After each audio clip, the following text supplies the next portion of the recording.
Et on y arrive, c'est bien. Moi, j'avais une question à vous poser aux Québécois. En France, il y a quelques années, il y a une dizaine d'années, on parlait de l'évaluation. Je me souviens du colloque du congrès de l'ANAS, à laquelle André Boudin avait participé, avait été invité sur l'évaluation. Et je me souviens qu'à l'époque, c'était quoi, il y a une dizaine d'années, une bonne dizaine d'années, on parlait de l'évaluation comme étant un contrôle du travail, etc. C'était une définition. Je rebondis par rapport à ce que vous disiez. Et la réflexion que je me fais, c'est qu'actuellement, on parle beaucoup d'évaluation des pratiques. J'ai l'impression qu'on descend d'un cran au niveau de l'évaluation. Et la question que je me posais, c'est que on parle beaucoup d'évaluation des pratiques, on parle de l'agence qui a été créée au niveau de l'Agence nationale de l'évaluation. Et la question que je me pose, c'est que est-ce qu'on n'est pas reparti dans un débat en France en disant ça y est, maintenant on parle de compétences professionnelles, de pratiques professionnelles. Vendredi matin, M. Millet nous parlera justement du lien entre pratique et compétences professionnelles.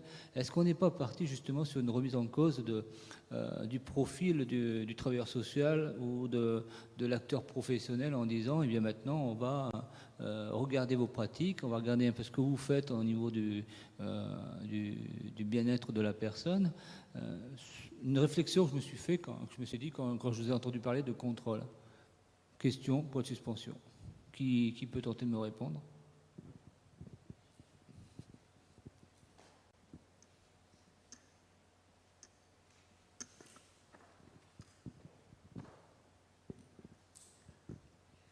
Moi, j'ajouterais une autre question par rapport à la mise en œuvre de l'évaluation et la question de la participation des intervenants et des usagers.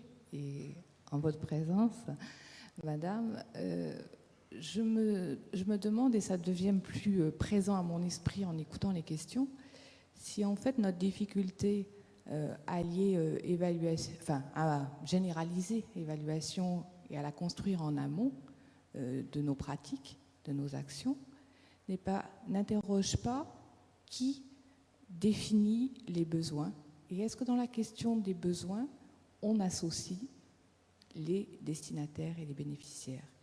Et en tout cas, en approchant la question des interventions d'intérêt collectif ici, c'est quelque chose sur lequel on planche en ce moment, et je formule la question en lien avec l'évaluation et la participation. Il me semble qu'il y a un triptyque entre définition des besoins et donc définition d'une politique ou d'une action, mise en œuvre de l'évaluation au démarrage et participation.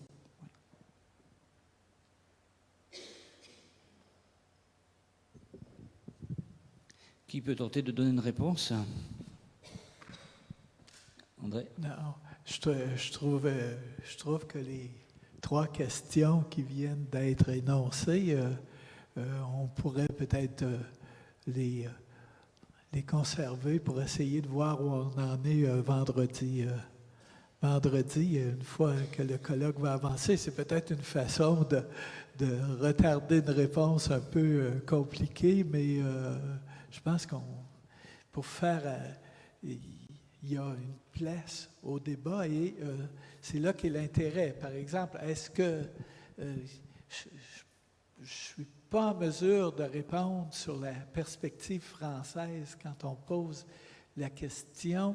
Je me souviens qu'il y a 10 ans, je voyais presque évaluation synonyme de contrôle quand je parlais de la France et même en partie chez nous.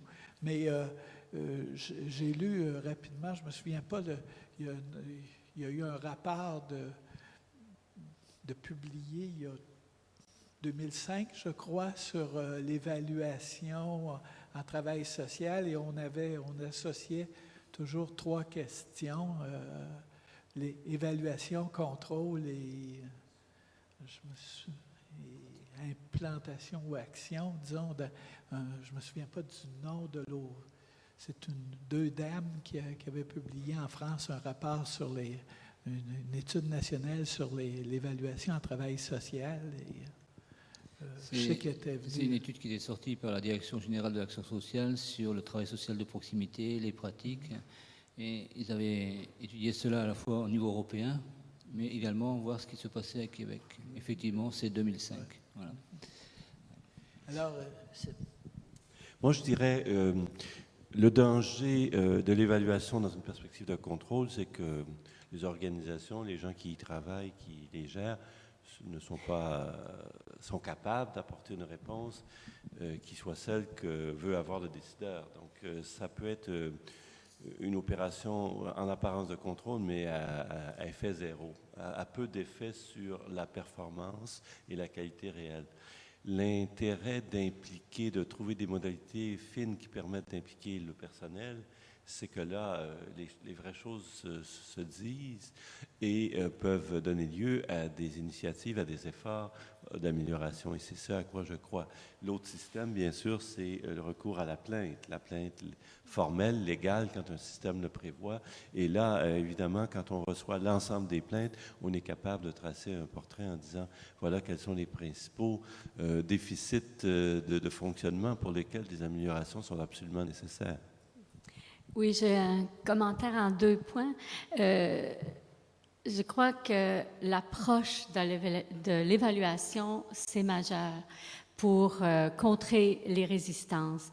Chez le protecteur du citoyen, quand on juge qu'une plainte est fondée, on se trouve à évaluer le travail et le service reçu. Et une grande partie de notre travail informel consiste à établir des rapports, des liens de collaboration et de respect, mais humainement parlant, là, quand quelqu'un regarde notre travail, là, hein, même si on n'est plus à l'école, même si on n'est plus sur les bancs de l'école, et je rejoins Madame tout à l'heure, moi j'ai une expression qui est est-ce qu'on pourrait abandonner le syndrome du premier de classe ou le syndrome scolaire? Et c'est un syndrome parce qu'il y a un ensemble de symptômes. Et le premier symptôme, c'est « Ah, on va m'évaluer, on va me dire en quoi je suis pas bon, je suis pas bonne, j'ai pas bien fait ça. » Et je trouve que l'approche de Madame, là, qui a pris la parole, de se centrer sur le besoin. Voilà. Et d'essayer d'oublier un petit peu notre syndrome de premier de classe ou notre syndrome scolaire et de se centrer sur le besoin, d'admettre aussi que dans la vie, dans la pratique, là, on n'est pas dans une salle de classe en train de démontrer qu'on a compris tout ce qu'il fallait faire, mais on est avec des êtres humains, on est dans des organisations complexes, difficile à tout point, et je pense que si on peut travailler sur l'approche en évaluation, c'est déjà beaucoup. Nous-mêmes, on s'auto-évalue, on est aussi critiqué, et c'est toujours difficile, donc c'est humain. Entendu, merci. Alors, nous avons noté la question, et vendredi, on la reprendra.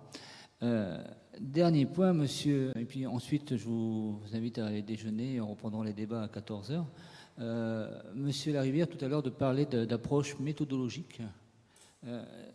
Simplement un petit détail, parce que je ne sais pas si au niveau des personnes qui sont là, elles savent ce qu'est un plan de service individualisé, un plan d'intervention. Vous avez employé des termes qui sont très courants au Québec, que travailleurs sociaux maîtrisent ou quoi que ce soit. Je ne sais pas si les personnes, simplement pour les gens qui vont parler en termes de conférences, surtout les Québécois, c'est simplement éventuellement de développer un petit peu, c'est tout. Oui, la loi prévoit, il me semble que c'est la loi 71.